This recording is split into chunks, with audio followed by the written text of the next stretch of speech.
Sports. Hey, look at that. I feel like you're a little late, man. Oh, no, I felt like we did it at the same exact time. Like, I don't know. Probably just the normal interwebs delay. Right, probably. Welcome to another episode of Stuff About Sports. As you guys can see, the starting lineup is down a couple people like the Mets. So today, we got the Facebook felon Germ. We got Yella Mandela Ty in the building. What's up, brother? What's good, man? What's good? Not much, man. Mike, Corey, Bert, shout out to them. Hurricane Isaias hit them a little harder. They are still without power. They've been without power all day. So unfortunately, they cannot join us. And hopefully, well, not hopefully, they'll be back by next week. Nobody loses power for more than a week in 2020, we hope.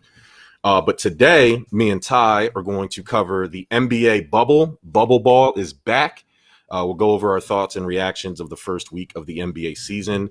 NFL's COVID concerns. We will give you our top 5 wideouts. And if you are following us on our Facebook feed, please jump in with your top 5 wideouts and see if you agree with us. And we'll read some of yours. And then we will continue our NFL Outlook preview. Today, we are going to cover the AFC North. But first, as usual, the warm-up. Brother Ty, can you smell what The Rock is cooking? Dwayne Johnson came through, living out that baller's life in real life, decided to buy the XFL. Him, his partner, Danny Garcia, who is also his ex-wife, and Red Bird Capital promotion group. $15 million is all it took to save the XFL from bankruptcy. What are your thoughts?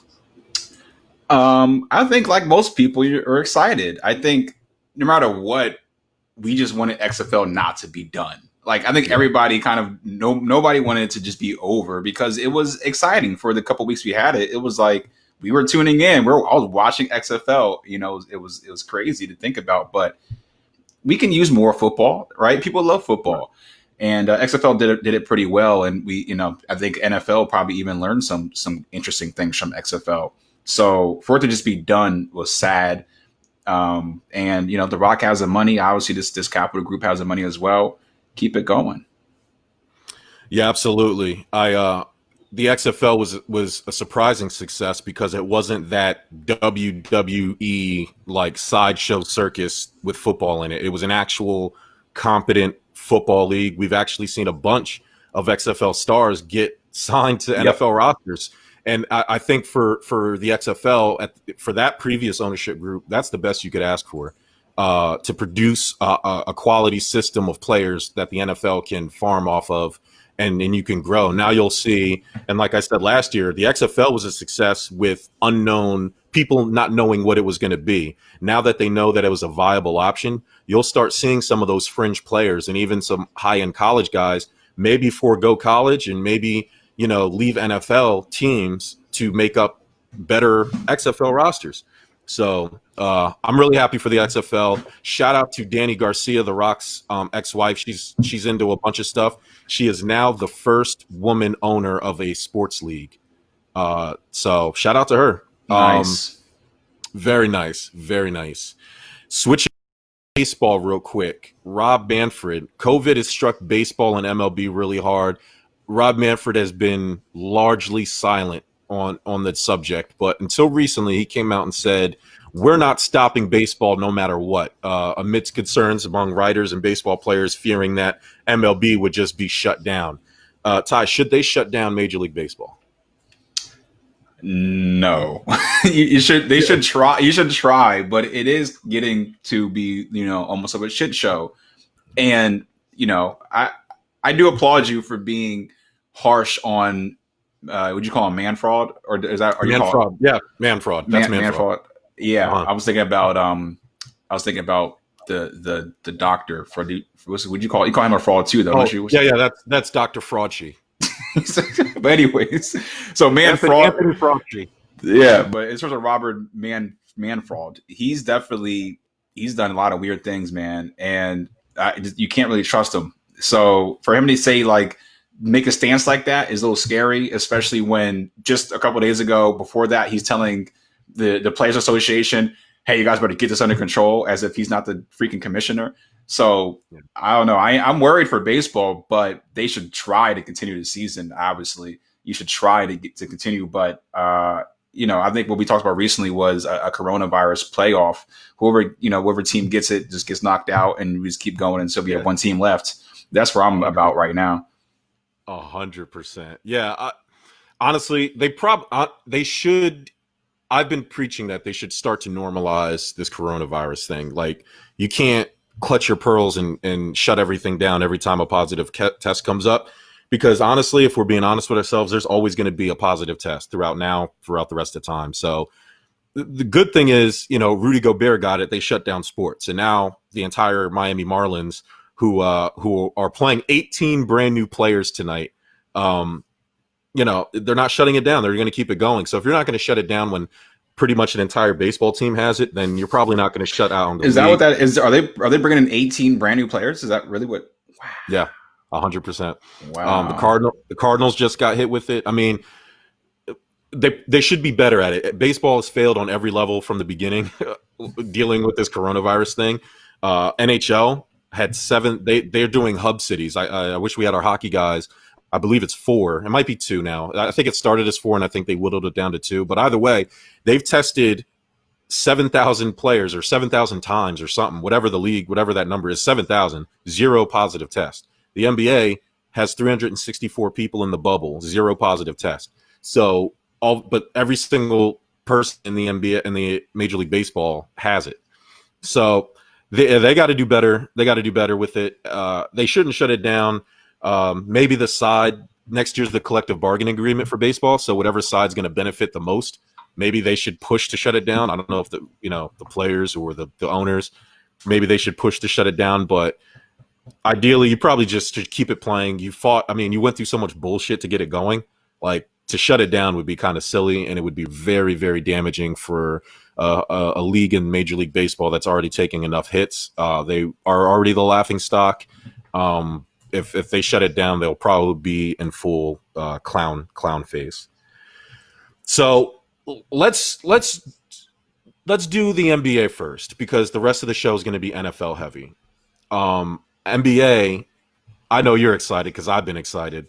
Started off, the bubble's been great. Give me your initial thoughts and reactions. Chaos Kaz says shut down baseball. He's a Pittsburgh Pirates fan. He said shut it down because the Pirates suck anyway. Hey man, I feel you, man. The Mets ain't doing too hot either, but the show must go on. So Ty, me and you are big NBA guys. Give me what you think of the bubble overall, and then we'll start getting into some of the specifics. Yeah, it's been exciting. I mean, basketball being back is exciting, and it is. You don't need the fans. I mean, I think watching baseball was a little odd for me. The couple games I watched without the fans, but basketball is a whole different story because I don't know why. It just seems different. But I'm disappointed in my team and our team, obviously, for obvious reasons. The Sixers look, no different than before. Essentially, you expected something better or whatever, but the jury's still out. I feel good about my pick in terms of the only bet I'm in right now in terms of betting on the Lakers to win the finals. I feel even better about that.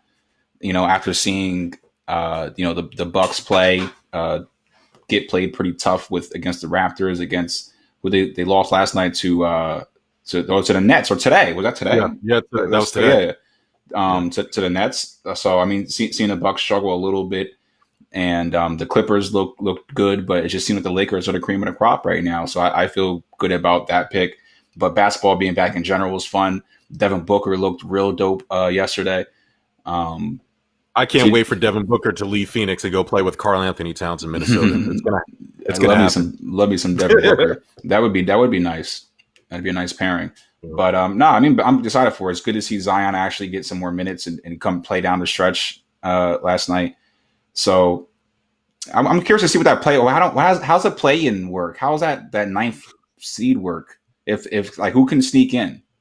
Well, and how? like the Pelicans, for example, right? So basically, anybody who's 8, 9, 10, 11, like anybody who's close mathematically and not eliminated from the eighth seed, those are the teams invited. That's how they landed on 22. And I also think that's probably why the play has been so good in the NBA, because there's no bad teams playing. You know what I mean? Like, you probably could throw the Wizards in there because they mathematically aren't. They're probably the only real, and maybe the Magic are the really only bad teams. Well, the Nets too, but the Nets actually shocked us. And without KD and Kyrie and a lot of their top players playing, it probably is surprising to a lot of people. But the Bucks, I thought, benefited the most because towards the end of the shutdown, before the season shut down, the Bucks actually were falling off a lot. They were losing a couple games. Giannis didn't look right. The team didn't look right. And then coming back, I mean, they look like the same old Bucks that they've been all year. The one thing I will want to stop and put a kibosh in is all of the love the Toronto Raptors have been getting. It's no different than when DeMar DeRozan was there. Like, they're a good team. I'm not going to take that away from them. Toronto's a good team. That they're proof that you can construct a nice top half team in your division, in your conference. But you're not going to win a championship with Kyle Lowry and Fred VanVleet. You need the Kawhi Leonard. Well, they did win a championship. But I know, because they had the guy that they're missing now, right? The guy who can, and it doesn't have to be, I'm not saying Kawhi Leonard, but the guy that you can say, hey, I need you to hit this fadeaway 3-pointer at the buzzer to win a series. You know, they don't. Who's going to do that now? I tell you who. I mean, I like. I know who I like leading the offense and the team in general is Siakam. Like, he's. I think he's the most improved player again. Like, damn near, man. He's good. So, but I think they're just like, you know, the Celtics. Well, I guess the Celtics have more talent, but you have a lot of players. You have a lot of good players, like the Heat almost, that just play well, and they have a good coaching staff. So I'm not counting them out. Yeah, it's just, I don't know. Siakam is one of those guys, like, from what I've watched from him, he can't just, like, you can't just hand him the ball and let him run everything. Like, he still has to get things set up for him. And I get that he's a young guy and a young player in the league, and he's just found his stardom, if you want to call it that. But it's, to me, the Raptors are no different than when DeMar DeRozan was there. Like, they're not going to win shit when they don't have the guy. Like, Kyle Lowry can't be your go-to guy in crunch time. Even though they're like, again, you can have a good team without star players. It's just, I don't know. In today's NBA, this isn't the '04 Pistons. That defense can win it for you. You know, I think I think every team needs that guy that you can go to, and he doesn't even have to be great. Like, he just has to be a consistent person, not named Kyle Lowry.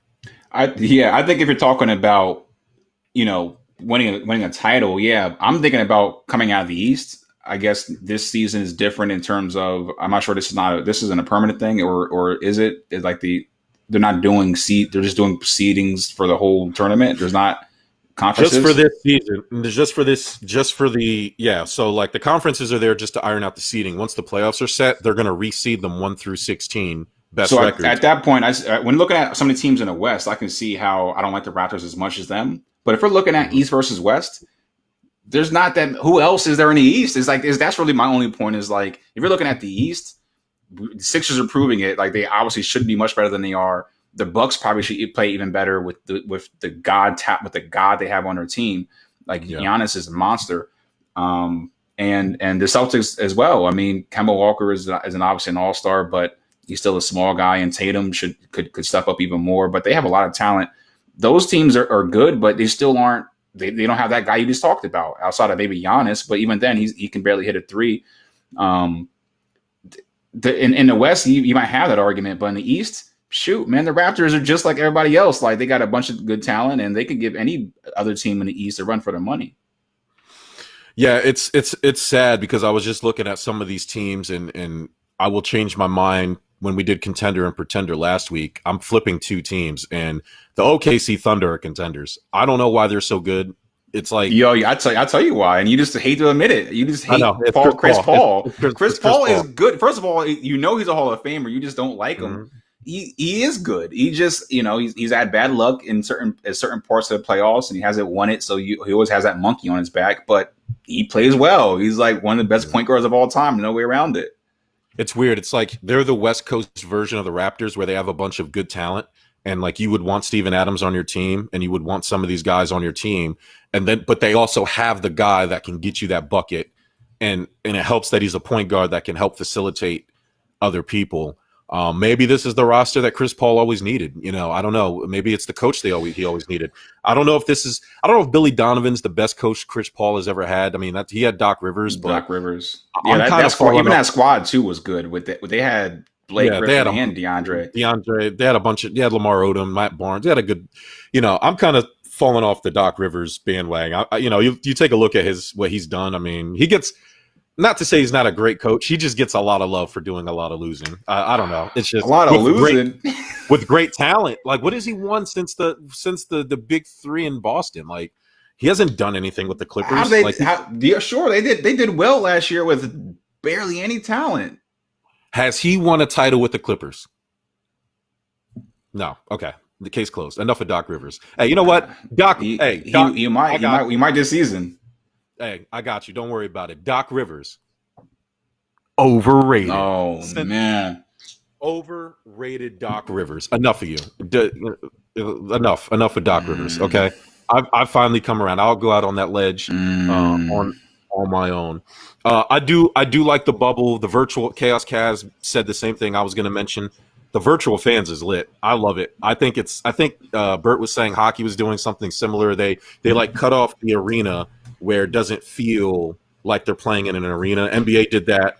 They made the court smaller, but without making it feel like they're in a gymnasium. They have the big, long virtual LED banner. The one thing I did notice that they did, because I noticed this actually with the Sixers game, they add like the hometown jingles, like, the Sixers song. And and even intros and stuff. Yeah, the intro, like, so they try to make whatever team is designated as home, make it feel like they're at home, which I think is awesome. I like the one thing they should adopt when they go back to arenas is pushing the fans and the camera guys away from the sidelines, because I think having more room on the sidelines and underneath the basket allows guys to play a little bit looser, because they know they have that room to dive over loose balls that they normally probably wouldn't go after. And I think it just makes that's a tough sell though, man. Less seats. That's a tough sell to NBA owners, man. I got you. But I think they can figure out a way to maybe just configure the court a little bit. Like, I don't know. There's always corners that you can cut. I definitely hate the because we've seen a lot of accidents with the damn camera guys right at the baseline. Like, I'm a photographer. We have lenses, man. We don't need to be at least watch NFL. The photographers aren't right underneath the basket, bro. Like, you can back up and get good shots, man. They need to do that better. It's funny because I was just thinking about that. Like, I know you're a photographer and everything, but these guys, these camera guys that are underneath the basket, like, nobody's going to sit there and say, man, I really missed that camera shot in the newspaper that I don't read. Like, who's going to miss the underneath the court camera guy? Like, I don't know. There's you could sit in the rafters and take like ultra HD pictures. You could see the forehead sweat with some of the technology in these cameras that they have nowadays. But other than that, man, the mayor, Chris Walker, all of Doc's players rave about him. That's great, man. There's a lot of player coaches out there that coaches love, and that's why they're losers, because they're so worried about being the friends of the team instead of being winners. That's why nobody likes Pop. But that's the point about Spoelstra, though. Like, Spoelstra won with great players, right? He no longer has those players. He's no longer winning. He can't. It's just like Phil Jackson. No matter what, he needs a Kobe. He needs a Jordan. It's fine. Nothing wrong with that. Doc needs a good team, but when he has these players, he got it done. You saw what he did with the Celtics. That wasn't a fluke, and it wasn't just because of the players. And I think if they had a different coach, it probably wouldn't have happened. So that's why I scoff at you trying to come at Doc Rivers like, dog, he's a champion. And not even just that, like Chris said, the players rave about him. So it's just like I can only take their word. They're like, everybody, they won with him, and they're like, Doc was great. Then I have to believe that he was a big part of it. And he has done, he has been successful with the Clippers. He's been very consistent in the playoffs, even without, when Chris Paul and those guys left, he still was consistent with a not great squad. He hasn't won a championship, but it's not easy, man. It's hard. Listen, man, you can't be top 3 coaches in the league. We had this argument about like people putting Brad Stevens like, oh, he's one of the best coaches in the league, and I'm kind of sitting here like, based on what? Like, because he made Marcus Smart into like, all and defensive team 3, like because because you can watch the product on the floor and see just like our coach, just like Brett Brown. You can see what they do with talent. You can see how the team is playing on the court right now. Is probably a bad time to bring up Brett Brown with the product he's put on the court. But we were competitive when we had nothing. So it was just a show like, oh, this is the coach making the players play better. The Celtics have always been they don't have the greatest of talents, but yet they play very well, and all the role players play well. And to see that, and to see the defense, and to see the schemes, it's like, that's coaching. That's freaking coaching. Is he one of the best? I don't mean, he definitely is one of the best. He's in the top half, but I don't know if he's not top 3, right? There's a lot of great coaches in the NFL, like Pop, and I like Doc, and yeah. So I know this is not a Sixers podcast, but we are Sixers fans. Do you think it's coaching or personnel? Because you look at our roster. If you look at our roster, because I was looking at our roster against Milwaukee's, and on paper, we have a better roster. We have better talent. And honestly, we probably have a top 3 starting 5 left in this bubble. And there's no way we should be a 6 seed. So do you think it's personnel, or do you think it's coaching? It's coaching. It has to be coaching, and the players need to coach themselves as well, because the players do. I think some of our players need to get better. In terms like Shake Milton at point, he needs to step it up. He's going to be a starter. He's not a starter yet. I mean, he redeemed himself a little bit last game, but he needs to step it up. Then even when you see Neto's making some mistakes last game. It's like, he's still clearly just a backup. He's a backup point guard. You can't expect him to come in and kill it. But we could upgrade our personnel a little bit, but I think we could play the players we have better. I think we're obviously not maximizing the fruit that we have. So I got to put it on the coaching. I don't want to. I think Brett Brown is a good coach, but I am starting to get to that mindset now, and I wasn't there before. And that, in terms of firing Brett Brown, but that's all I can think about. We have the players there. They need to be playing better, and that's the coach, period. So I am, and as you know, I am pro Brett Brown. I don't believe in just firing the coach because the team is underachieving because of your expectations. The expectations were not put on the team by themselves. It was the media and the fans. And Elton Brand, after the whole Colangelo fiasco, Elton Brand came in, caved into fan pressure, started trading away pieces, destroyed the process, just started adding talent. Josh Richardson, I forgot that he's on this team. I have no idea why he's on this team. He is nothing like what we thought. It seems like everything about this team is nothing what we was supposed to be. Al Horford, outside of a couple of good defensive games, has been a huge disappointment. Enough of Ben Simmons, too. Stop taking shots in the game and stop, all you see, oh my God, Ben Simmons took 4 shots. He hasn't taken a single jump shot in some of these games that mattered. Take a jump shot, Ben Simmons. Brett Brown can't make you shoot.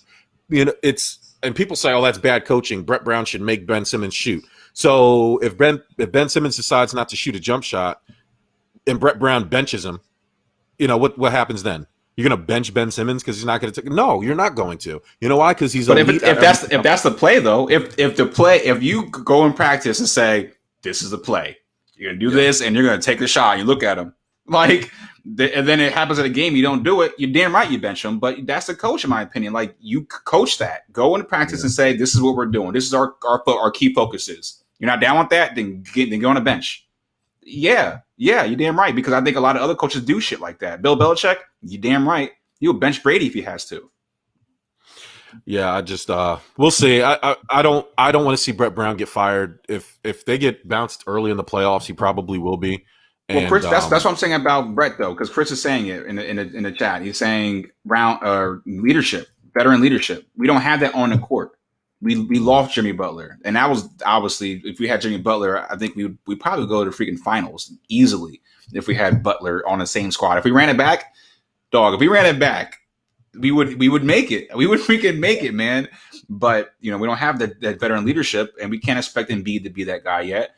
I would hope so, but he's not yet. And Brett Brown has to be that. Then now this is the coach. You're the leader. You are the leader. Well, you know who is the undisputed leader of the number one team who just clinched the Western title, and his name is Anthony Davis, the best player on the Lakers. LeBron is the best Robin of all time. Anthony Davis is clearly Batman. I've said that from day one. Anthony Davis has been the best player on the Lakers. He just proved it again. I mean, he just joined Kobe in some ridiculous, he had 45 points and 17 rebounds. Why can't you just appreciate Anthony Davis without shitting on LeBron? Do you tell a dolphin how to swim? I would just say, make your point about Anthony Davis. Don't worry about LeBron. First of all, would Anthony Davis be doing this without LeBron? Yeah, he was doing it. It's just the other team. That's why he needed a Robin. He never had a Robin before, and he was doing this in New Orleans. The problem was, his second. So why you keep calling LeBron a Robin? That's the issue right there. Or Robin, you're calling LeBron James a Robin. Right now, he's Robin. 100%. Why can't they be Batman, Superman? Because when LeBron James was on the Lakers last year, where were the Lakers at? What were they doing? They were sitting at home. They didn't make the playoffs. They was at home. Anthony Davis, insert mixture, instant mix. Anthony Davis, you stir it around, and guess what happens? All right, add water and some Anthony Davis. Boom, number one. Yeah, who looks nice too is Deion Waiters. He looks nice. So, Gummy Bear Waiters and he does look soft, right? Why he look like that? Yeah, he needs to go Gummy Bear Waiters and Edible J.R. Smith have been welcome contributions for the Lakers. That's a good. They'll probably win it all. They have scoring off the bench. I thought Jamal Crawford was going to be that final nail in that coffin. He chose Brooklyn, and then he got hurt. We'll talk about another player who decided to think he was better than everybody else, and then immediately got hurt in a second. But so the Lakers are the first team to actually clinch the number one seed. So shout out to the Lakers. It'll be interesting to see what happens then. Another team in the West that they should watch out for because they're for real are the Denver Nuggets. This Michael Porter Jr. started off hurt. This guy dropped 37 and 12. Jokic had another 30-point game. Denver is a really good team that people should watch out for. Jamal Murray. I really like Michael Porter Jr. And the only reason I mention it is because the New York Knicks must be sitting at home ready to shoot themselves because they're watching. Well, they didn't have a chance to get Zion because it's not like because New Orleans ended up winning the lottery. But Ja Morant, Luka Doncic, they had Kristaps. Kristaps looks amazing. Luka's amazing. And Michael Porter Jr., they all had the opportunity to get these guys. And, I mean, as a Knicks fan, can you put yourself in that position to watch all of this amazing young talent just play like this? No. If I was a Knicks fan, I would have been off myself. Oh my God, it's unbelievable. Yeah. Unbelievable. LeBron, hey, it's Huey and Riley. Yeah, shout out to the Boondocks. Season 5 is coming out. Steve, I see it. Yeah. Season 5 is coming out. Yeah, so Jonathan Isaac, let's just make fun of him real fast. Oh man. He's going to be Duke from now on. I'm not going to mention his name because I know a lot of people are sitting there. They're throwing on the cape. They're breaking out the violins for this jerk off. Listen, you refuse to stand with us. You're against us. That's how I feel. As a black man, take your knee, bro. And if you're going to stand, at least stand. Here's the thing. I'm not even against standing, but don't sit there and criticize the reason why people are kneeling and cite other things as the reason why you're standing. And so you didn't want to take the knee, Duke, so God took it from you. Yeah, you want to cite God? God took your knee away from you, and he tore his ACL, and he's gone. I haven't watched a lot of Orlando basketball, so I'm not going to pretend. I know Jonathan Isaac. They drafted him for one reason, and I'm not going to call him a bust, but it seems like Orlando just can't get their young draft picks right. None of them end up making much of a difference at all. Aaron Gordon's probably their best young player, and he probably hit his ceiling. He's probably the third or fourth best guy on a really good contending team. You have any thoughts on the Jonathan Isaac situation?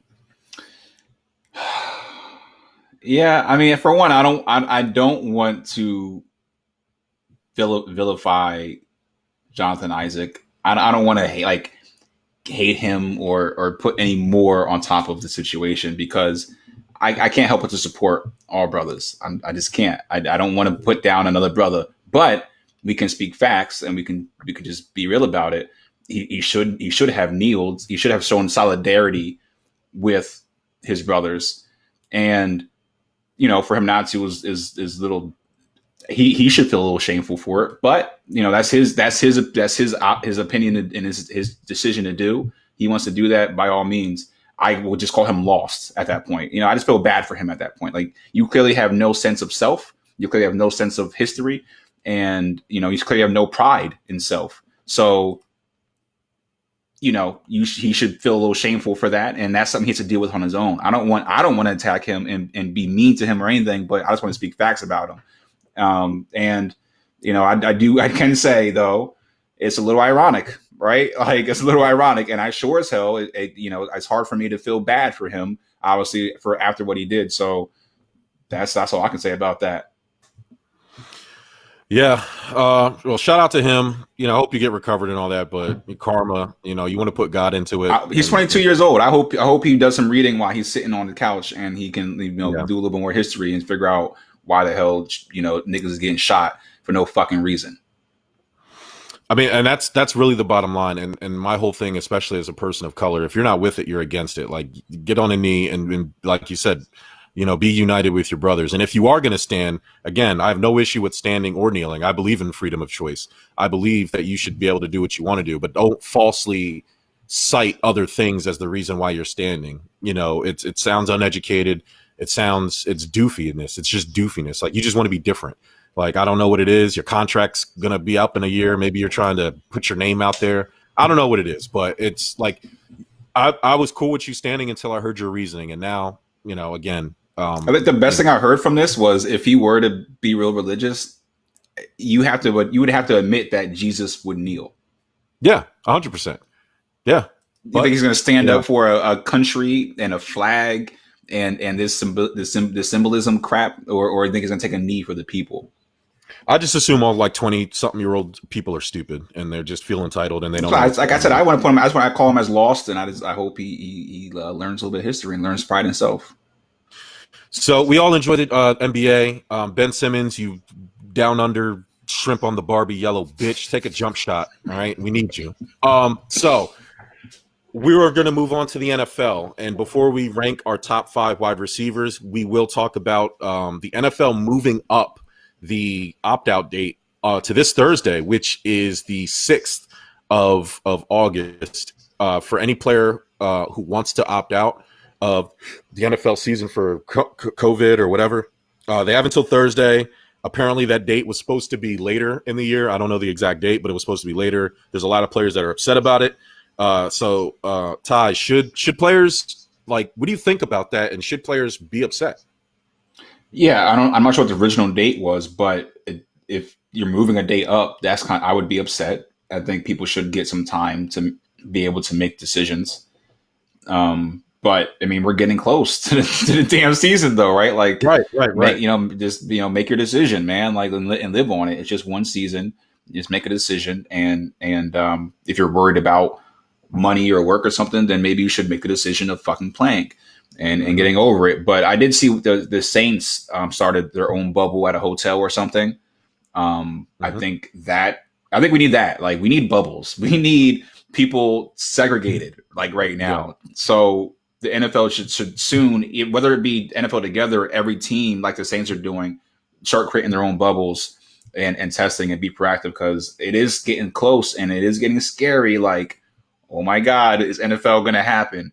It is the only way it's going to happen, because you're seeing what happened with Major League Baseball. When you let people do whatever the hell they want to do, you're going to have COVID.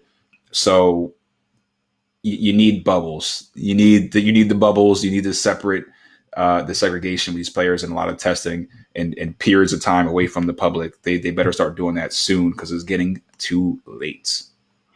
Yeah. I actually think the players should suck it up, and I don't want to take credit for something brilliant you said earlier this week in our private group chat, but it's happening in baseball. It's happening in football.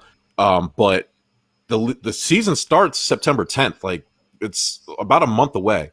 What the NFL probably doesn't want is players waiting to the last minute as they're getting these final preparations going, and then a bunch of players dropping out. They need to know who's playing and who's not playing. And I already have an opinion, and me and you share the opinion, but I want you to share with our audience, like, because I actually disagree with players dropping out for coronavirus. I really think it's, in a way, it's selfish and it's kind of entitled. But I want you to tell us why, based on what you said earlier this week. Oh, so in terms of the bubble and leaving, well, because with baseball, players didn't want to go into the bubble and leave family because they don't want to leave family. And the point I was making was, in military, you're deployed. You are deployed. You're sent away. You're sent to another country for X amount of years sometimes, and that's just your duty. That's just what you signed up for. You are away for that period of time, and you come back, and that's just part of that job. I'm an entrepreneur. I do for myself, but if I had to go to Dubai and meet somebody and try to close something for a week or do a project for a month, then I'm gone for a month. My family should understand that. Everybody should understand that that's part of your career, as part of your job. For you to be away from your family for a few months for sports and for a career is frivolous and is nothing. And it's just a drop in a hat. If you don't like that career, then you just pick a different one. But I think I just made that comparison to soldiers, and whether or not people don't like that comparison or not, I find it very similar because you don't have to sign up for the military, but you do, and the deployment can happen. Yeah, and it's actually a brilliant point. And as a guy who likes to argue the other side and a bit of a contrarian, that's exactly it. Like, people who don't like that argument will say, "Hey, I don't like this argument," and it's only because they simply disagree with it, regardless if it's true or not. And that's, like you said, you get paid to play a game. So if you are one of those people that say, "Hey, my family, or I have somebody who's sick or somebody who's susceptible to this," well, guess what, buddy? You play a game and you get paid millions of dollars, and you're able to take care of those people because of that sport. So go out there and do your job, because there's people out there who have those same concerns that can't afford to take care of their newborn baby who was born 8 weeks early. So you're scared they're not even sick. You're just scared of getting them sick. Take your precautions, because guess what? You have the means and the money to take those extra precautions. Whereas a guy who works in a factory, or like you said, a police officer or any type of first responder who is in that mess every day, they can't take those precautions that you can. So, the NFL players need to get over it. Anybody who opts out that's bum behavior to me. I don't understand it. I know that the NFL, they don't have guaranteed contracts, but again, like you said, it's a choice to play in the NFL. Then to go play somewhere else. Go get a regular job then. But you play football, so play football. And that's really it. So, we'll move off of that. How confident are you that NFL, like, give me a percentage. How confident are you that the NFL is going to have a season? 75. A full season. Okay. 75. So start from week 1 to Super Bowl, 75%. You think that's what's going to happen? For the whole season, I was saying 75%. Okay, we're right. I would say 80%. I'm not going to say 100. I was about to say 100, because everything the NFL has done, so far has said to me that they don't give a shit about coronavirus. Everything's been on time, pretty much. Well, they can say what they want, but the public, man, you already know how the public is, man. That coronavirus thing is, whether or not you want to call it a real thing or not, it's a real thing in people's minds, and the public will not. The public, the government, and all that stuff is going to be pressure. So that's really what's going to get in the way, for real. I'm like, now that you're saying it, that's right, because we just watched it happen with Washington. They, the public pressure and the money got in the way and said, "Yo, change your name." And it made a guy who said, "I'm never going to change my name," change the name. And no matter how awful that name was. So, all right, we're off of that. We're pretty confident NFL will finish the season. We'll see what happens with COVID heading in. We're about 5 weeks away. from week one, which is really exciting. No preseason, no training camp. I don't know, like expect really. I don't know. Doesn't sound right? Yeah, it doesn't like. Hey, listen, I'm not expecting. I don't know what kind of football we're gonna have the first couple weeks, but I'm pretty sure it's not going to be good football, but it's going to be football. Speaking of football, we're going to continue our top 5 before we get into our AFC North breakdown. We decided to do our top 5 wideouts. So again, if you're following us on social, I know a couple of you are. Go ahead and drop your top 5 wide receivers as we talk about ours, and let us know if you agree with us or not, and we'll read some on air. Ty, who you want to go first? You want me to go first? I'll go first. All right, I'll go first. go for it. Number 1, Mike Evans. So no, no. So should I go one to 5 or 5? I'll go to 5. I was going 5 to 1. Okay. Oh well, then I might be right for the first one. Number 5, Mike Evans. I'm gonna say number 5, Mike Evans. And you know what? Honestly, number 6 might be Chris Godwin. So like, for real, man. Like I like. It's hard for me to like when Godwin came on the scene. It's like, man, you really you run better routes. You catch the ball. It seems like a little bit better. It's just Evans has that freak nature about him, and this ability to go and get that ball and grab it from really anybody in the league. So I like Mike Evans' talent, but Godwin is a hell of a wide receiver, and I stand by both of those guys being in the top 10. And I had to put one of them at 5. I can't help it. Yep. So I'm gonna put Evans at 5. 4. I'm going Tyreek Hill. I'm going Tyreek Hill. He's obviously little, but this guy is just, he's the fastest guy in the NFL, it seems like, with the ball. Whether he's catching it deep or whether he's catching it short and just taking it to the house, like, he's good for that. So, talent, I like Tyreek Hill a lot. 3, I'm going to go Julio. I hope you have him in your top 5. You knew you have your beef with Julio, but he has to be top 5. He does? Yes, you're damn right he does. Yo, people drop it in the chat. Julio has to be in today's top 5 wide receivers. He has to be, so clearly he's not in yours. And you said something about, I don't know, he's winning, or I don't know. He's a wide receiver. You can't win. He's a wide receiver. It's a 53-man roster. It's hard for one player to do anything. But he catches the ball a lot. You made some kind of reference to his numbers. His numbers are ridiculous. Since he's joined the league, nobody's had as many yards and catches as him. So Julio is just ridiculous. And I see him two times a year with the Bucs, and this guy is scary. DeAndre Hopkins is my 2nd. I love me some DeAndre Hopkins. Okay. Pure talent, he could be number 1. I hope it'd be fun to see him with Kyler Murray, but it's going to be sad not seeing him with Deshaun Watson anymore. But I love me some DeAndre Hopkins. And then I'm going Michael Thomas with the number 1, just because all around between speed and catch and all that stuff, he's been super consistent the past couple of years and putting up monster numbers. I think he broke a record last year. So that's my 5.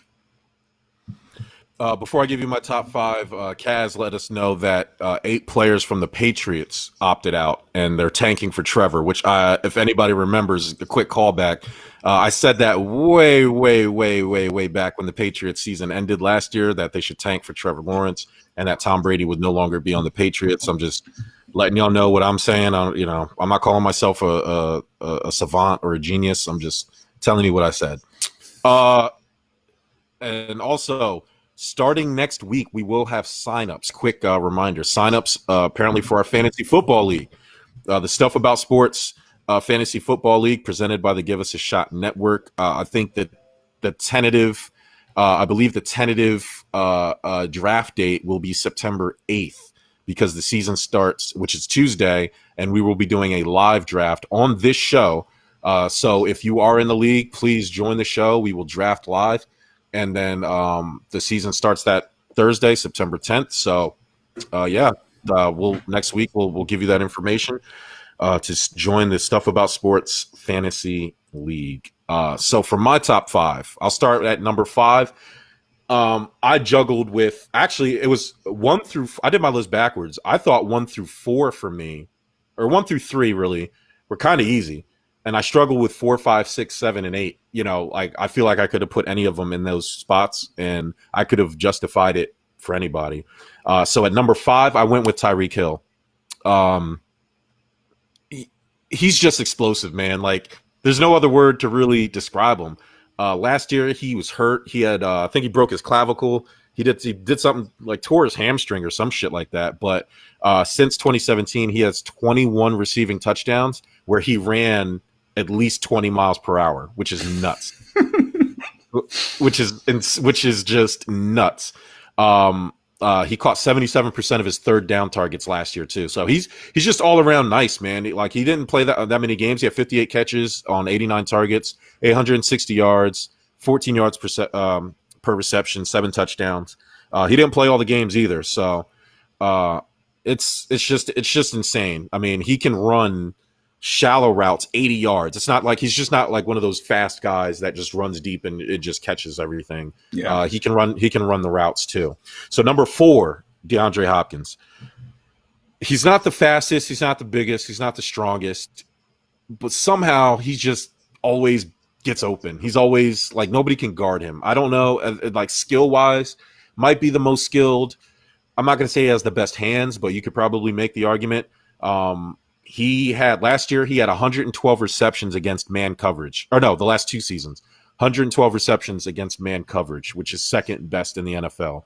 That's insane. And he had really no quarterback. He had Deshaun Watson those last 2 years, but he's had that rotating. He had like the Brian Hoyers and the Brandon Whedons. Like he hasn't really had anybody. Still putting up numbers, and we'll see. I know Kyler Murray gets a lot of love. We'll see how good of a quarterback Kyler Murray is. With Larry Fitzgerald over there, I don't think DeAndre Hopkins. I mean, I know he had Andre Johnson, but he had like tail end Andre. But that's not Larry Fitz though. In terms of mentorship, I hope. And now that I'm glad you're reminding me about that. I hope Larry Fitzgerald like makes him even better in terms of training him, because Larry Fitzgerald is a god. Yeah, he is absolutely. I wish he would win a ring, and so we can validate his career. But number 3, Ty's guy, Chris Godwin. Yes, Chris Godwin. I think Mike Evans is more talented, but I think that Chris Godwin has better hands. I think he's more athletic. I just think he's faster. I think he has all the intangibles that Mike Evans doesn't, even though Mike Evans has intangibles. I just think Godwin just is plus. This year is going to really be the year. But, I mean, in his 3rd season, dog, he had like 1,400 yards and 9 touchdowns. It's unbelievable. He earned Pro Football Focus's top receiver grade at a 90. It's his 3rd season. It's unbelievable what he's able to do. Last year he had 0 drops, bro. Like I don't know. It's just Chris Godwin. He had 0 drops last season? Yes. So I didn't even know that. That's wild. Listen, I love. Go ahead, continue. No, the same. And 12 of the 19 passes thrown in the air, he caught them. The other ones were over his head. They weren't catchable. So he basically caught every pass that was over 20 yards. He caught them, which is, I mean, like that's insane. It's insane, his stats. I believe it. No, he catches better than Evans. Facts. Yeah, he led the league actually 25 receptions of 20 plus yards. So I mean, Chris Godwin. This will be that year where I think he'll be put on. I think people were put on notice last year, but I think this is the year, especially with Tom Brady and everything surrounding him, is where he'll be put on the map. My number 2, had to put him in there. Julio Jones, man. Looked at some of his. I had to, man. The only bad thing you can say about Julio Jones is that he's 31 years old. That's about it. He's still got elite size, still fast. He can beat you literally at all 3 levels. He can go on top. He can run the routes. He can beat you in the slot, underneath routes. He can block. He does everything, man. He's just like he's like a. I don't know. He's just like a throwback wide receiver. You know what I mean? Like one of those guys who just can do it everywhere on the field for you. You don't really see that. A lot of these wide receivers these days are not one-trick ponies, but they're just really good at one thing. And you kind of have to have 3 or 4 receivers to equal up to the one thing that Julio Jones can do. So here's a weird stat that I looked up. In the last few years, 7 seasons, among wideouts with 50-plus targets, Julio Jones was ranked first, fourth, first, and fifth over the past 7 seasons. That is nuts for targets. I mean, he's getting the ball out there. He's catching them. He's making a difference. So I know I was hating on Julio Jones because he hasn't helped this team do a lot of winning. But, unlike the number one on this list, and you and I both see the light, Michael Thomas is the best receiver in the NFL and probably has been the last 2 or 3 years. He and the thing that I'm saying Julio Jones can't do for you, Michael Thomas can. He single-handedly has won the Saints games. Like, if you have to throw the ball in the air, it's Michael Thomas, and everybody knows it too. They double him. They give him help over the top. It doesn't matter. He catches the ball. You know that ball's going to him when they need, I was going to say a basket, but when they need to score or they need that first down, everybody knows that ball's going to Michael Thomas, and everybody knows he's going to catch it. He's going to convert.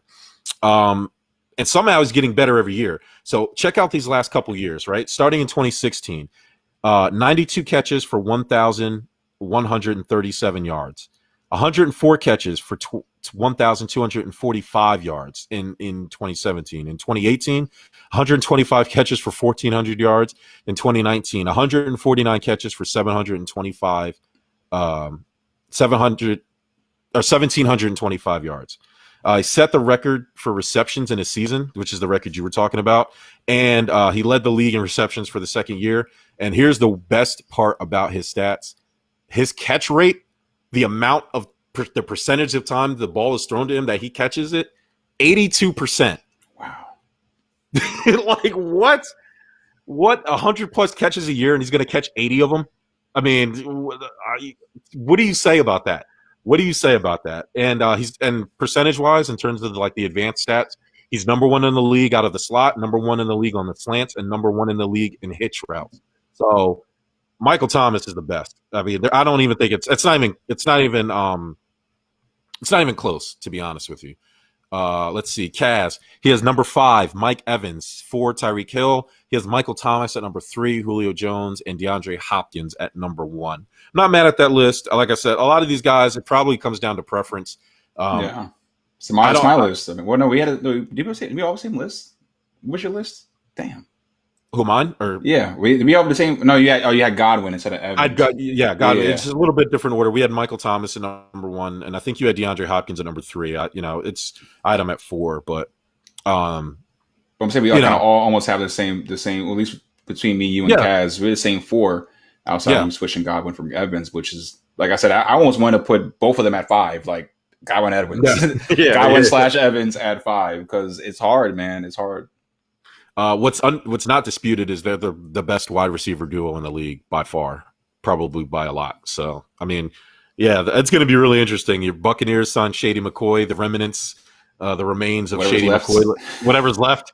We'll see if that helps. I know their running game was one of their weak points, so we'll see if that helps a little bit. So now we will get into our NFL preview of the AFC North. I'm not sure how you want to do this. You want to just, we'll just start with a team and then we'll just kind of both talk about them and then we'll go through it and then I think our division winners will start. I know you had the Ravens repeating, winning that division. I hilariously picked the Bengals. But I will, and I'm not going to change that pick. I'm going to stick with it, man. I'm going to try to talk everybody into it. I'm going to try today to talk everybody. Me, you, and Corey did our way too early division winners months ago, and I picked the Bengals because I was fresh off the Joe Burrow hype. And you know what? We're going to start with the Bengals. Joe Burrow is the greatest college quarterback of all time. I will say it. He had the greatest college quarterback season of all time. He capped it off with a title. Move over Vince Young, move over Tim Tebow. I know Tim Tebow did it for a couple years, but Joe Burrow. But hold on. How can you feel when those are the two guys you're trying to compare this guy to? If those are the two guys, then are we really confident about him in the NFL? Vince Young and Tebow. Well, but that's why I'm saying I'm confident in saying he's the greatest quarterback of all time because he's actually like he was the man. Like it wasn't like Tebow was doing it similar to how he was playing in the NFL. Vince Young, I guess you could make that argument, but if I'm watching it statistically, Joe Burrow just had the greatest season ever, so I can make that. I can just say, yeah, Vince Young did it in Texas all those years ago against USC, but Joe Burrow did it better. And he did and it. Both those, I'm saying both those guys were almost bust, right? Yeah, well, no, Joe Tim Burrow Tebow's a bust, but Tim Tebow. No, Vince Young's a bust too. We have different definitions of bust. They did not. The Tennessee Titans didn't draft you for a bunch of okay seasons and then getting traded out of there and disappearing. Nobody, So it's my Andrew Luck argument. We didn't draft you for 6 seasons and getting hurt to leave. We drafted you for 10 years and some Super Bowls. So to me, you're a bust. But that scale slides, right? So for Joe Burrow, all right. So let's start with the Bengals. When I was doing research for this, I was trying to find something nice to say about them, right? If social distancing had a uniform, it would be the Cincinnati Bengals. I can't stand the way they look. I can't stand the way they're presented. They've been the face of mediocrity, and a lot of that's Marvin Lewis's fault. But I like what they did this offseason because during Marvin Lewis's tenure, they've refused to pay for free agents. They've refused to do anything in the offseason, really, outside of draft. And this year, they actually spent some money, right? They got DJ Reader. He's a nice defensive tackle to go along with Geno Atkins. They fixed some of their offensive line issues, because their run and defensive line issues was probably the best thing about the Cincinnati Bengals. Last year, they allowed 150 yards on the ground. That's bad. That's really bad.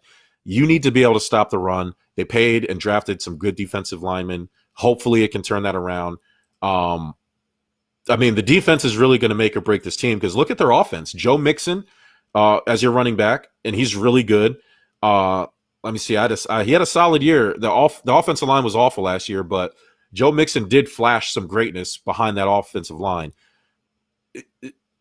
Joe Burrow has to be good because they have Ryan Lindley and some other guy, I can't even pronounce his name, basically scarecrows back there in the backup quarterback position.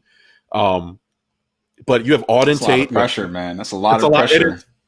Hey, listen, the Tiger King, Joe Burrow, can handle it. Listen, but the wide receiver core is actually pretty good. You have AJ Green returning. You have T. Higgins that you drafted. You have Auden Tate, who had a pretty good year. You have Tyler Boyd, who's another good receiver. So the problem is it's going to be AJ Green. I probably would relax on him. Since 2016, he's missed 29 games. So I don't know if it's over for AJ Green. Nobody's going to dispute his talent, but we just went through a top 5 wide receiver list. And a few years ago, he would have been in that top 5. Yep. Based on talent. And I didn't even think about him even all the way down to 8. AJ Green's mind never came up. And I did this receiver list before I did the preview when I did my research. And I was like, oh yeah, AJ Green. And it's like, it's sad because he's one of those guys that should be better than he is. And he's not. And I don't know what it is. I know it's injuries, but a lot of that's the team too. They added a few linebackers and an edge rusher. We'll see with the Bengals. They're probably going to win 6 games, but I'm going to say they're going to win the division because if I'm right, I'll be loud right, and I'm probably going to be loud right. I'm like the exact opposite. I have them in the basement of my division. AFC North. They're 4th where they should be, and I guess. Spoiler alert. My 4 is basically, I think, pretty sure is last year's ranking. I don't think I'd even change the ranking from last year to this year, but they should. They won 2 games last year. The Bengals, Jesus, they should win more. They should win 3 or 4 or 5, but no, they're not as good as the other 3 teams. I expect the Browns to step it up a little bit. Yeah, the one thing Joe Burrow is going to need besides a good offensive line. They don't have a tight end. Tyler Eifert's not there. They have a guy named CJ Uzumata or whatever his name is. It doesn't matter. He's nobody. And the one thing your rookie quarterback needs is a safety blanket. And there's only so many screens that you can throw to Joe Mixon. The only benefit is that Joe Burrow can actually run, unlike Andy Dalton. and he's going to be doing a lot of running if they don't fix that offensive line. But I mean, if you look at the rest of their roster, I mean, the defense isn't bad, and they have weapons. It's just Joe Burrow has to be a decent quarterback, and if that offensive line can just be average, yeah, maybe they can do something. Who knows? It's going to depend on Joe Burrow a lot. So you mentioned the Browns, so let's go ahead and talk about the Browns. I mean, let's be real. A team consisting of Baker Mayfield, Nick Chubb, Kareem Hunt, Odell Beckham, Jarvis Landry, and David Njoku should be winning more than 6 games, especially when you have Myles Garrett on defense, Denzel Ward on defense. That team should be winning more than 6 games. I like Baker Mayfield. I know I'm in the minority there. I think last year, it's hard to. He had an amazing rookie year. Last year, he still threw for 3,800 yards. The problem is his touchdown to interception ratio was awful compared to his rookie year. He had 27 touchdowns and 14 interceptions as a rookie, and last year he had 22 touchdowns and 21 interceptions. Freddie Kitchens, I get what they were trying to do. It just didn't work. I'm not going to say anything else really about it. I don't know. Freddie Kitchens, it was his first head coaching gig. It is what it is. Usually those don't work out. They have Stefanski now. He's credited for making Kirk Cousins who he is today. Whatever you think of Kirk Cousins. I like Kirk Cousins. But a lot of people will, Kirk Cousins, no matter how you think of him, how he's portrayed, Kirk Cousins is a success in the NFL. He's a good quarterback. He's always top 10 in all the quarterback. But he put up. I mean, Stefanski's from the Vikings, and Cousins was doing it on the Redskins. Yeah, but he didn't have the same talent. Obviously, I mean, Vikings were just a step above. But there was a reason why he got that contract from the Vikings, because he was putting up numbers in with a horrible team with the Redskins. Right. I guess they're hoping to tap into that magic. I mean, a lot of people like Stefanski, so maybe he can help Mayfield. I like that. I like them better with the better coach. I'm glad he went there. That's exactly why I think the Browns will be better without Freddie Kitchens. He's a defensive-minded guy. You're bringing in Stefanski. Yeah. I think with all the weapons they have, they need to be better, and they should be better with a offensive-minded coach. So I expect more from them. I still have them. I think they were third in the rankings last year in that division, and they're still there for me now because I just can't pick them over the other 2 teams. Their offensive line was atrocious. I do like they brought in Austin Hooper, so now they're going to have a 2 tight end set, and I think that'll do nothing but help Baker Mayfield. I will blame last year on the offensive line because Baker was running for his life. I don't know what happened to the offensive line because they were good his rookie year. I don't know what happened, but they did draft Jedrick Wills. They also signed Jack Conklin. I think he was from Tennessee. So that should help Baker Mayfield a lot. And so we'll see. Again, Austin Hooper, nice 2 tight end tandem that they're going to have there. I think it's going to help Baker at least not have to run for his life because he'll have a nice pass catching option on each side if he can't get the ball to one of his talented receivers. The one thing I found interesting about this team, I will be interested to see what happens between Kareem Hunt and Nick Chubb. I had Nick Chubb as one of my top 5 running backs. Kareem Hunt is going to, now that he's going to have a full season, Nick Chubb, before Kareem Hunt joined the team, was getting like 20 touches per game. And then when Kareem Hunt got there, that like almost cut by half. And I don't know if you want to like, it depends what are you going to do with Nick Chubb now? You got to give it should be Chubb's job, right? It needs to be Chubb's job. Right. And obviously sometimes there might be a hot hand, or maybe Kareem is killing it, or Chubb has a bad game. That's different, but it needs to be Chubb's job. And you got to fit Kareem in any way he can, but it has to be Chubb. Chubb is a superior talent, man. That guy is ridiculous. My fear is that their offensive coordinator likes to do the passing game. Kareem Hunt is a pass-catching running back, and that's where the league is going. And Nick Chubb is more of a throwback running, like put the head down. I don't want them to turn him into a 3rd and short, goal line guy. He's way too talented for that, Chubb is probably the best. He might be the best person on the offense, man. Right? Is he not? Oh yeah. I mean, then who cares if you have Mayfield? Who cares if you have Odell? Who cares who you have? Run the ball. Run the ball. And then Mayfield will be so much easier to just drop it to his good receivers. But run the oh, let Chubb run it, and then you can spell it to Kareem. That's what he needs to be doing. Yeah. So, okay. Pittsburgh. I don't know if Pittsburgh's going to be good or bad. I don't. They didn't have much money going into the offseason. I think their biggest free agent signing was Eric Ebron. And I know Kaz is paying attention. Kaz is a huge Steelers fan, so you might want to plug your ears because I wanted to big up the Steelers. I wanted them to just be better. But, I mean, there's a lot of question marks with this team. Ben Roethlisberger, number one, has to be, right?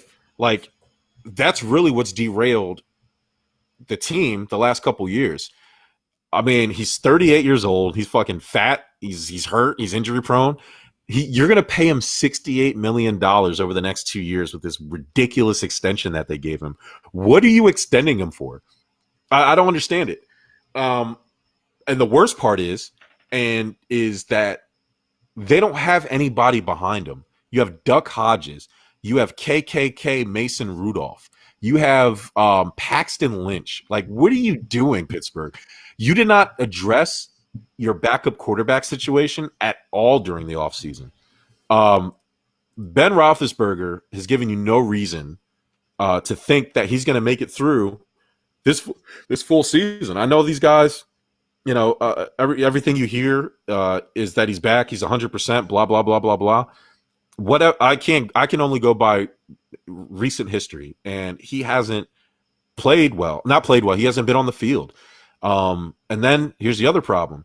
James Conner, you know, he only played 10 games last year and only had 7 touchdowns. I mean, you move on from Le'Veon Bell, you better have a sure thing back there. And 10 games and 7 touchdowns ain't it, man. Like, you know, I know you guys moved on from Antonio Brown bin Laden from nuking this team, but Juju Smith-Schuster is 23 years old, and he's your veteran wide receiver. He's the oldest wide receiver you got. What are you doing? Defense will probably – I don't think the Steelers can have bad defense. I'm sure the defense will be fine. But, yeah, I'm really nervous. I wanted them to be nicer. They did get the wide receiver out of the draft from Notre Dame, Chase Claypool. I really like him. I just don't know where he's going to fit with their – I don't know if he's even going to start. Like, I don't know. Who knows with them? So, yeah. Yeah. No, it's definitely – you said it right at the beginning. It's another one of those seasons for them, like, you don't know what to expect. And I think the only thing for me that the reason why I still kind of have them as that second best team is because of the coach. I just that's really the only reason.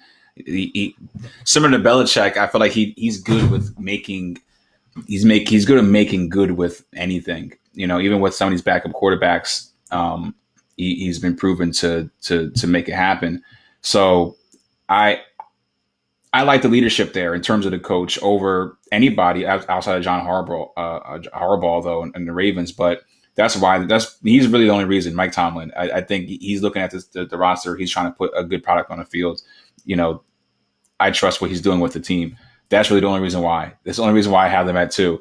They have the talent. You have Connor, you have Roethlisberger, you have Juju. You're hoping that these guys can all stay healthy. That's what you're banking on.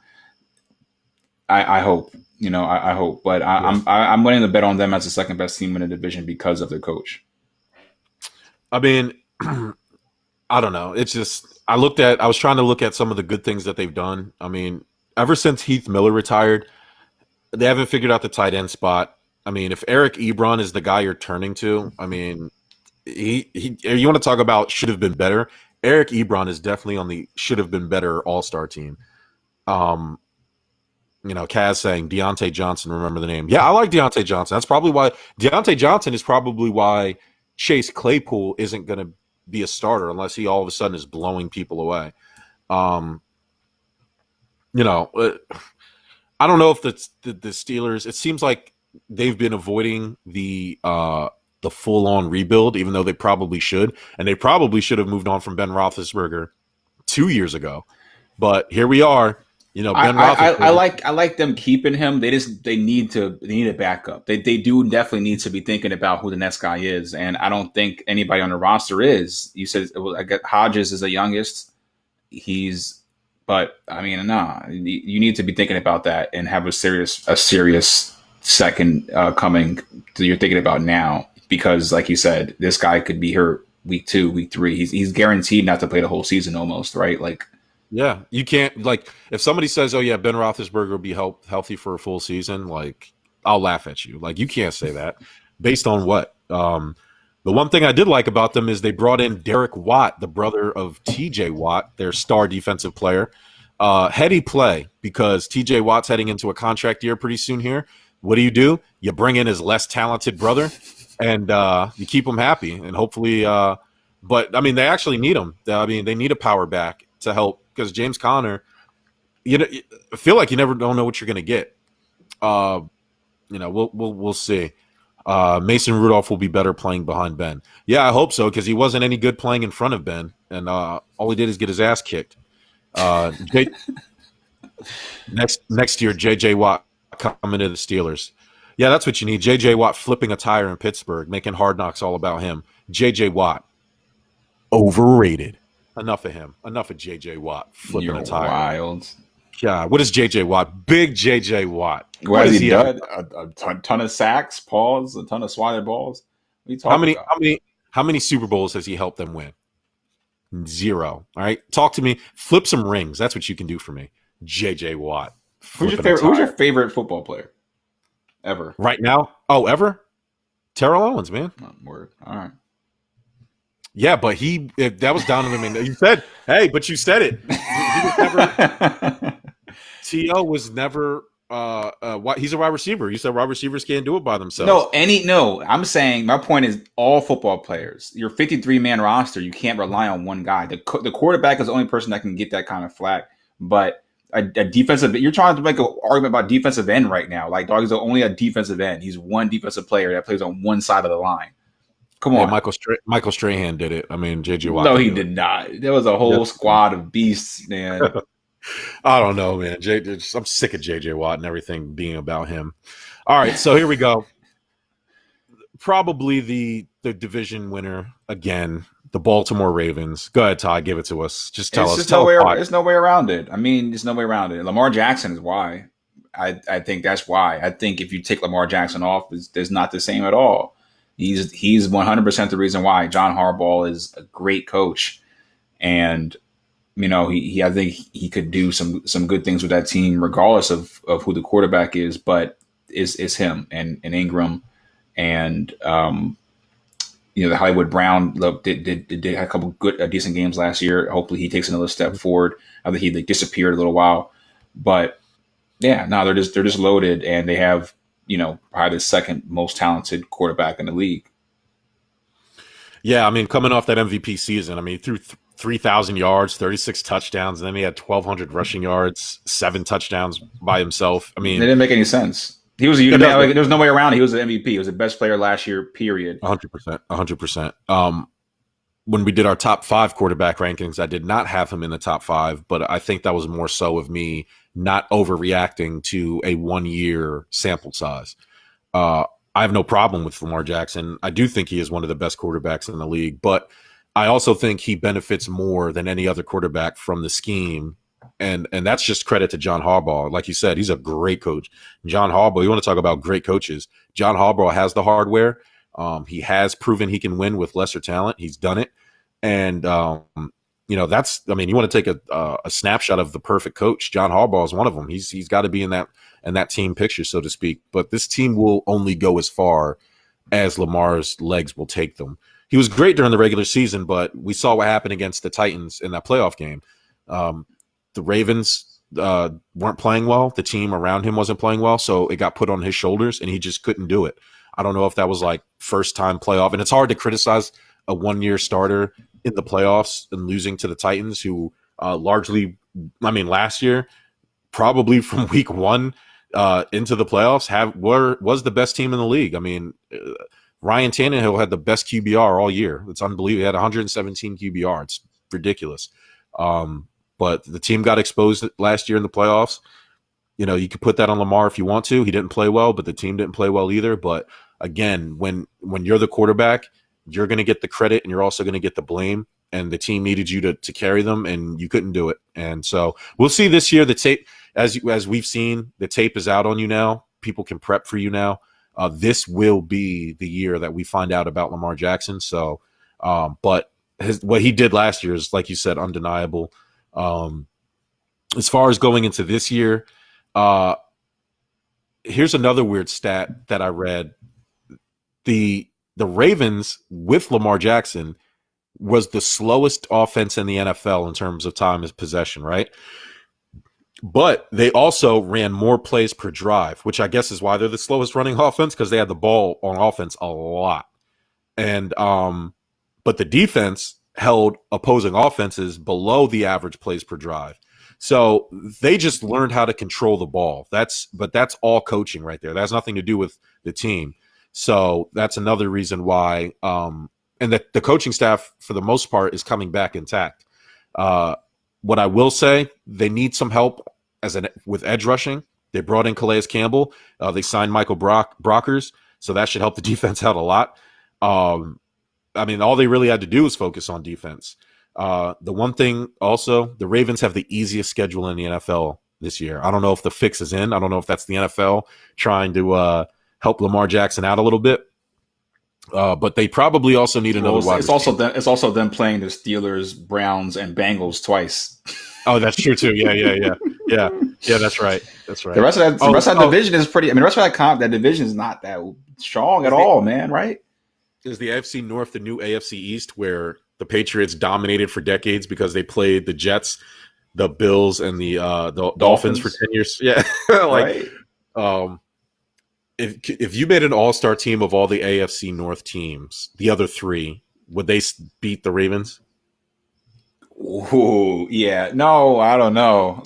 I guess if you're taking the coaches, yeah, because you give me Tomlin. Yeah, definitely. Yeah. If you give Tomlin the rest of the talent of the other three, definitely. Yeah, it's Chaos. Hard to criticize, but not hard to crown him. What I'm saying is, what he did, Kaz. Okay. What I'm saying is, what he did, his MVP was earned. He was fantastic statistic wise. What I'm also saying, because I don't believe in absolutism, is I can also say, hey, that's basically saying that that's the way he's going to be forever. Like, he's always that. But he's only played 1 year. So I'm not criticizing his style of play. I'm just saying I don't know. Like, we've seen those players have amazing 1 year. We just seen it with Baker Mayfield. He was amazing his rookie year. And then what happened? He fell off the face of the earth. We've seen it so many times. The statistics of rookie quarterbacks having that long-term sustained success is low, right? Patrick Mahomes did it, but like, okay, are you banking that every quarterback going to be Patrick Mahomes? Like, Patrick Mahomes is God level already. Like, he could have, if Patrick Mahomes, unlike Andrew Luck, if Patrick Mahomes tore his ACL today and never played again, he would be in the Hall of Fame tomorrow. They wouldn't even wait 5 years. His jacket is made. You know, he ain't Andrew Luck. You know, I didn't crown him. And yeah, okay, so I'm reading what hard to criticize, but not hard to crown. I'm not crowning him. I didn't crown him at all. I said he earned his MVP, but I'm also saying he also, like, let's wait and see. We can wait and see. There's a lot of variables that went into his MVP season, especially after the abysmal playoff performance that he had. We're on the same page because we both didn't have Lamar Jackson in our. I didn't have my top 5 quarterbacks either in 2020 for the season, but I still love him. I mean, there's a lot of praise, but he's still young and he still has more to prove. He just had a really, really, really good regular season, and like you said, once the tape's out, we haven't seen that yet. We haven't seen him against teams playing defense with a full year tape on him. So we shall see for sure now. But the talent is undeniable. It's just that's what it is. And I never said anything about his talent. And if he can string together a couple seasons like this, I'm just saying let's wait more than a year before we just give him all the flowers like everybody else seems to be doing. We can appreciate his greatness for what he did for 1 year. We did it with RG3 in Washington, didn't we not? He was awesome. And then all of a sudden he tore his knees up on that awful field, and that was the end of RG3. But everybody was talking about he was going to be the guy for 10 plus years. And then and now he's backing up Lamar Jackson. It just doesn't. I don't know. Let's just give it a year and appreciate what he did, but we can also be objective in ranking him and criticizing and doing whatever we want to do with him. The one thing I am surprised about, and this is a testament to John Harbaugh, if you look at their skill players, I mean, all they really have are Marquise Hollywood Brown, and Mark Andrews, their tight end. They probably need another receiver. I don't know if Antonio, Hollywood Brown's cousin, Antonio Brown, comes through. I know Lamar Jackson has been politicking and trying to get Antonio Brown. It is curious that the NFL released that Antonio Brown will be serving an 8-game suspension, considering he's not signed to a team. So I wonder if that means he's secretly signed to a team and they just wanted to get the suspension out the way, or at least the announcement of the suspension out the way. But let's play hypothetical. I'm not a hypothetical guy, but let's play hypothetical. Would Antonio Brown what would happen if Antonio Brown went to the Ravens? I don't want to think about it. I don't want to think about it. I just hope he doesn't, because that's Super Bowl, right? No, not at all. I mean, because like you said, they have nothing. They have nothing already. They have Hollywood Brown, and that's really it. But he was a rookie last year, I think, if not his second year. He's barely anything. Antonio Brown will give them, now they have a legitimate shot of winning a Super Bowl, because I don't think they have a legitimate shot now. I just don't. I don't think they have enough to beat the Chiefs. Maybe not have enough to beat the Titans again. Then there's other teams. So I'm not crowning them as the best in the AFC. But even with Antonio Brown, I made him put him a bit closer. But I'm still not giving it to him, because in reality, I don't believe Antonio Brown's going to last. Yeah. I don't like, you can't, again, yeah. It's like opposite Ben Roethlisberger. We can't trust Ben Roethlisberger because he's hurt, and we can't trust Antonio Brown because he's out of his mind. So, I don't want him to get another chance. I started earlier about Isaac, about Jonathan. I didn't want to shit on another black man, but I'm sorry, Antonio Brown. I need you. I want you to get better. You should just go to rehab and then talk to some people. You do not need to be playing football or in front of the limelight.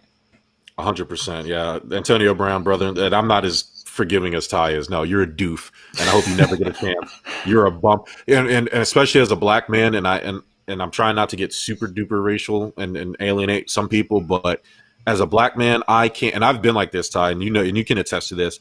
I will shit on any black person who is afforded these great opportunities and fucking squanders them. Bro, what are you doing? We're out here struggling.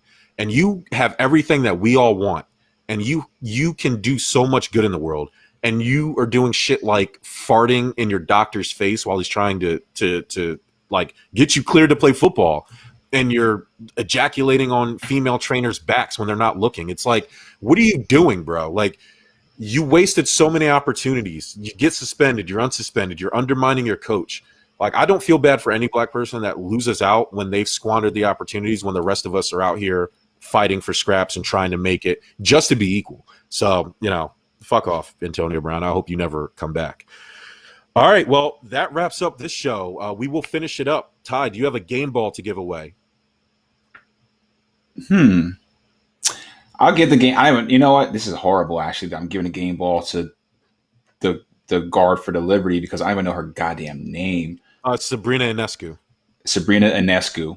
That's the only thing. I forgot we do game balls, but when you said game balls, that's all I could think about, especially since we didn't talk about her. She's going to be out a couple months, but I was worried that she was going to be out for a whole season. But I wanted to tune in and check her out, because everybody is raving about her, and I knew nothing about her. And I'm like, you know what? I'm going to tune into some WNBA.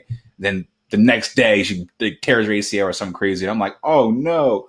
But the highlights I've seen of her, she's very good, and just want to give her the game ball because I hope she gets better soon. And I do want to tune into some WNBA, and especially want to see some of her because I've heard she's nasty. Yeah, obviously the New York Liberty have her on the team because they weren't very good. That's usually how these things work. But I did catch some of her games because she is a prodigy and a student of Kobe Bryant. And so I checked her out. The New York Liberty will be winning a WNBA title because of her. She makes that team so much better. They were good. And she's an awesome player. I can't wait for her to come back. So that's a good game ball. I will give the game ball to the NHL. We talked about it earlier. they have over 7,000 COVID tests in their bubble situation with 0 positive tests.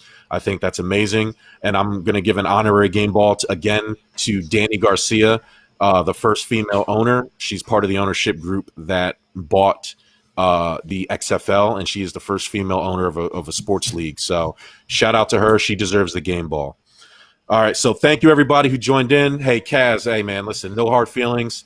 Your Steelers are probably not going to – hey, your Steelers will probably make the playoffs now that we got extended playoffs. So, hey, we might get 3 teams out of that AFC North. Who knows? Check us out, the Give Us a Shot Network. We got a bunch of good stuff coming next week again. We have the signups for this Stuff About Sports Fantasy Football League. If you want to join, look out for that. Go to www.giveusashot.network/shop to pick up the new sports T-shirt and other merch that we have there with all of our other shows. But until then, hey, everybody be safe and have a good night.